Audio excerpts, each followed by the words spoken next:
I have some new discoveries in skincare to share with you today. I actually have some skincare, I have some hair care, I have some odds and ends, I have some really fun stuff. One little disclaimer before I get too far into this video, I am bruised and I'm slightly swollen because last week I had my second Agnes RF microneedling treatment and I bruised a little bit and I definitely swelled a bunch. And so if you're watching this video and you're like, what are the bruises on her face? I'm a little bit mottled and yellow and bruisey and all of that. That's why. And I filmed the whole thing. I've been keeping track of the results of this treatment, and I will definitely be sharing that with you in a video, probably in about a month and a half when I have a second set of after pictures to share. Okay, let's get into it. I'm going to start with one of the coolest things that I have found recently is this Future Wise Slug Boost spray.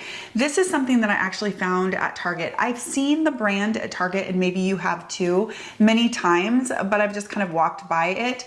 This time I actually stopped and looked at the spray in particular because I've been on the hunt for a really, really good misting, hydrating spray that I can use before I put on my skincare and then also kind of in between layers. I really enjoy doing that, especially at night. Now, I do use the Neogenesis spray, which I really like a lot. I also have a spray from Clarity that I really like a lot.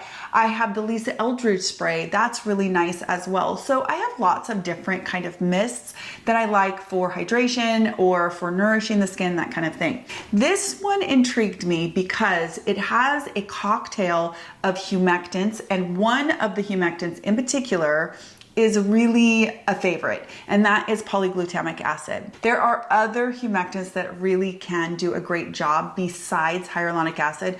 Well, polyglutamic acid is one of them that is really excellent for really, really hydrating the skin, plumping up that epidermal skin so that your texture looks better. Clearly, the hydration of your skin will look better. Looks a little bit more plump, a little more juicy, a little more youthful. It just looks better when our skin is hydrated. So that's what's in here. Then after I bought this, I literally picked it up at Target. I got it home and checked the sprayer. That is just a beautiful, beautiful sprayer. So much so that I'm certainly gonna save this bottle and refill it with maybe my Sukiyaki Suhada, something like that, because that's a gorgeous sprayer. The way I've been using this most recently is I will often spray my skin and then I will use my Revive serum, or I will use my Revive serum on absolutely clean skin after cleansing. I will wait 5 minutes and then I will spray this on after to just kind of give it a little bit of extra hydration. Beautiful both ways. And then it is really gorgeous in between steps of skincare, especially at night. If you like to kind of sandwich in your hydration, it's a really, really good one. Okay, let's move on to spicules in skincare. Now, spicules have been around forever, you guys. This was something that when I was in the treatment room, I was hearing about it all the time when it came to doing peels. Now, spicules in skincare are really just parts of sea sponge. They're tiny, tiny, tiny parts of sea sponge, and their job in skincare is to basically, like on a very microscopic level, microneedle the skin so that whatever is being used with those spicules is able to penetrate better, giving a better peel, giving a better exfoliation, giving a better penetration to whatever product. Now, most recently, I am seeing it more and more in actual skincare that's just out on the market versus just in the treatment room by an esthetician doing a peel or something like that. So I ended up ordering a bottle of, this is Private Doctor, this is called Define Minus Serum. So the deal with this serum is that it actually has the spicules in it. And I'm gonna say right now that I'm not really sure that I'm on the spicule bandwagon, to be honest with you. I am doing a bunch of research on it, but I'm not telling you that spicules are where it's at. I just think it's really fascinating. And actually how it happened was I was on a very long flight and I had no Wi-Fi. So I bought a bunch of magazines and I was flipping through a magazine and I saw like an article or a blurb about microneedling skincare, and it totally caught my attention. And they were talking all about spicules. And of course, I'm like, well, spicules aren't new. They've been around in aesthetics for a very, very long time. But it does seem to be a little bit new, especially here in the States versus like Korea. And now we're starting to see it more and more in actual skincare. And again, it's supposed to help to create these little microscopic microneedle, entry points so that whatever you're using is able to penetrate better. Very, very fascinating to me. We'll see how legit it actually is. This one in particular has a second thing that I found especially interesting, and it's a deoxycholic acid. I believe that's what it is. I'll have the ingredients up on the screen, of course. But basically, if you think about like Kybella, or you think about going and getting the injections to melt some of your submental fat, that is some kind of a derivative that's in here. Clearly, this isn't straight up deep. I mean, I don't think that that is what is in here. It's got to be like a derivative or something like that. Gonna dive in further to this, but the idea is combining that with the spicules, you're gonna get a little more penetration, and it's supposed to bring out the contours of your face or your neck or whatever. Now, again, do I buy into all of this? I don't. I'm just looking into it, but I wanted to put it on your radar because I think it's actually kind of interesting and different and kind of cool. And if there's any validity to it whatsoever, how neat. Now, this comes out of Korea, and I will link it down below. I ordered mine off of Amazon. I'm sure that you could order it different places, but I wanted to get it like Prime. I wanted it to show up kind of fast, and it is definitely a pleasant serum to use. It looks almost like a gel. Now, when I did use this, when I first put it on, I didn't feel any of that tingling, but I did end up feeling the tingling probably 15 minutes later. And then the tingling went on for like 3 hours, and it was just this tiny bit of tingling. And they do talk about that quite a bit when you're researching spicules and skincare. They talk about that because, and I can feel it right now, I feel just the ever beginning of that tingling. What that is those tiny, you can't see them, spicules are getting into your skin a little bit. Now, something that I researched too, just kind of a little bit, I'm still in the infancy of my spicule discovery, is that they do dissolve in like 72 hours. Because I also was like, so what happens to the spicules? Where do they go? Well, apparently they kind of dissolve over time in your skin. So they're not sticking around forever. Like 72 hours seems to be the max that they are even a thing. Okay. Anyway, thought that was interesting. Let me know if you know anything about spicules and skincare. If you are somebody who works with spicule-based products, let's school us. Let us know a little bit more about us. Give us some education on it. I'm going to study this a little bit more. I've already ordered 2 other brands that have spicules in them. I think one's called Metalift and one is called like Miracle Tox or something like that.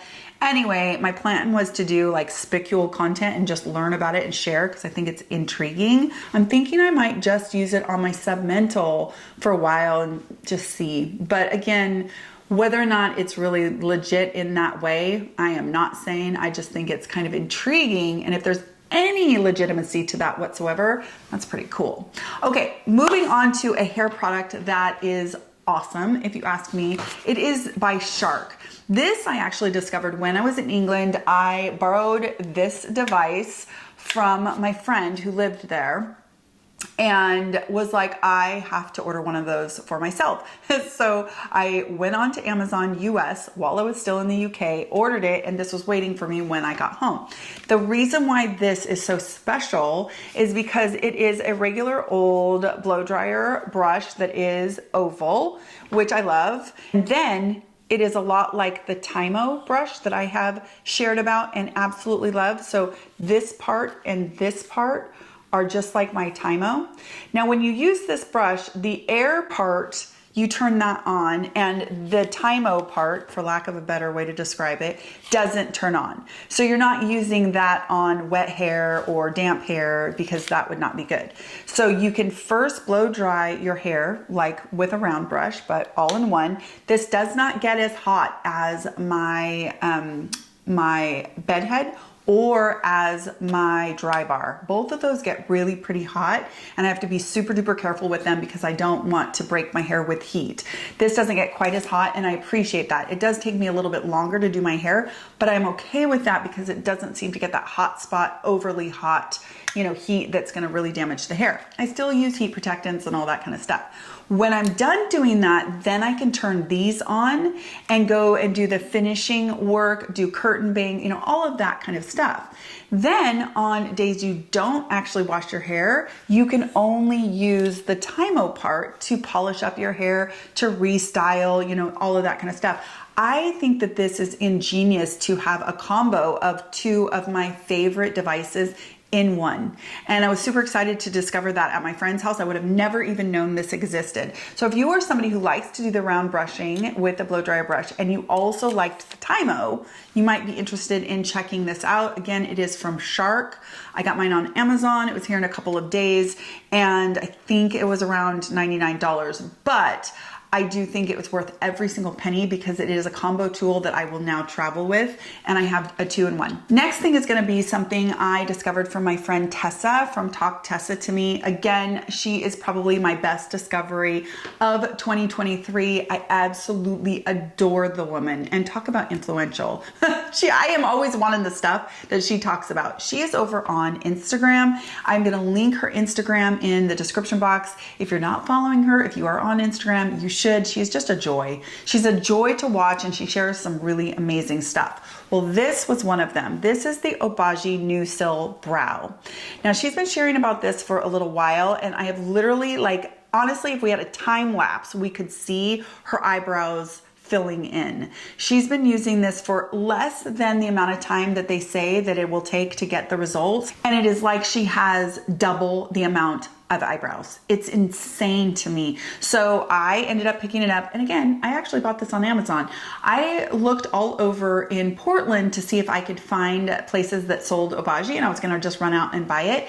And funny enough, everywhere I called around, because I used to carry Obagi and I didn't necessarily have every single piece of Obagi in clinic. And so I knew that I didn't want to drive to a clinic and then get there and they didn't have it. So I like called around every single office that I called. I got an answering machine and they'd call me back. I think I called 5 different places. So literally a note to self, to businesses, answer your phone. Answer your phone. Because I didn't want to leave a message asking about a brow serum. This is clearly a side note here. But I would have ended up being a person that went to somewhere that maybe I would patronize later just from picking up a brow serum, but nobody answered the phone. Okay. Anyway, then I went online to look for this and I found that it was on Amazon, and it's on Amazon in Premium Beauty. When it's on Amazon in Premium Beauty, it means that Obagi, that they are the ones selling it. And so you can be confident that it's the real deal.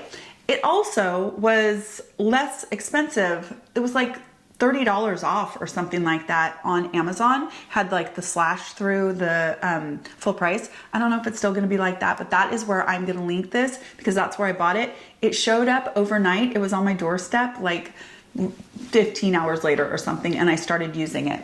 So it is like this. It has a spoolie, which I really, really like for the brows as well, because I have used forever when I'm using an eyelash serum, I will then just use it on my brows. And what I find is with that little brush, it's like hard to know if you're actually getting where you want it to be in your brows, and you maybe use too much. With a spoolie, you just brush in and it's so easy. So I've been using this every morning. I will certainly be reporting back. I have micro shaded and micro bladed brows, but I need more hair. Like I really need more hairs around, and I feel like that will soften up the micro shading that I feel is a tiny bit too harsh and sort of regret even doing. And so I'm excited that I may get some more hairs around the whole shading situation. And if Tessa is any indication, I'm really, really hopeful on this one. It does have a prostaglandin in it, and we've talked about prostaglandins for eyelashes. Prostaglandins for eyebrows don't seem to pose the same risks. When it comes to your eyelashes and prostaglandins, you gotta be careful about orbital fat loss, about staining the eyelids and the skin around the eyes, about potentially the iris getting darkened, all of that stuff. I don't think that those same risks are applied to eyebrows, but it's certainly worth mentioning in case you want to check into that before you use a prostaglandin at all. But I'm totally okay personally using it on my eyebrows. I will say that because this has a spoolie, there are going to be people who are tempted to use it on their eyelashes. And for that, I would say be aware that there are prostaglandins in here, and all of those contraindications around your eyes with prostaglandins definitely exist with this product if you use it on your eyeball area. Stick with the eyebrow area. Anyway, this is a super, I'm just really, really hopeful about this one, and I will be reporting back for sure. Last thing I want to share with you guys is the Clean Towels XXL. Oh my goodness, this is also from Tessa. I can't believe it. This is also a recommendation from Tessa. Here's the deal. I love the Clean Skin Club towels. I use them every single day. They're biodegradable, disposable towels that they're almost like single use, but I use mine many, many more times than once. I do not just use it once and throw it away. These are basically another version of that, only they're bigger, you get more of them, and they cost less than Clean Skin Club. So they're just a better value all the way around. I picked these up. I love the Clean Skin Club, but I don't see why I would ever purchase them again when they cost several dollars more and you get less towels and the towels are smaller. So these are definitely something that I wanted to share with you guys, because I think when I bought them, it was 10 bucks for 60 of them, and the Clean Skin Club, and I'm on subscription, were probably around 17, and you get 50 of them, so you get 10 less towels. I do want to say that I do not think at all, not at all, that these towels are necessary for good skin. If you have a clean face towel, you have a clean washcloth, you're fine. I think that it's ridiculous. I mean, we've made it this far with our washcloths and our towels, and everybody still has faces. So don't let people tell you you have to have these. They're a must. I just think that's silliness. But if you like the idea of a fresh towel, I like these because I will get it wet, wring it out, and then I use it damp to dry my face, which leaves my face slightly damp to go on with my skincare, which I love. I like to start my skincare with a very lightly damp face. I prefer that. I feel like it locks in some of that water with my products and whatnot. But honestly, if I had to go back to just using a washcloth and, a face towel that was clean, I would be fine, and you would be fine too. So this is sort of a luxury that is really, really nice to use, but it is not something you have to have. I just really think that that's important to share. All right, you guys, those are all of my new discoveries that were worth sharing. I hope that you are having a really fantastic week. I will see you soon when I won't be bruised and swollen. And I hope you have a great week, and I'll talk to you in my next skincare video. Take care.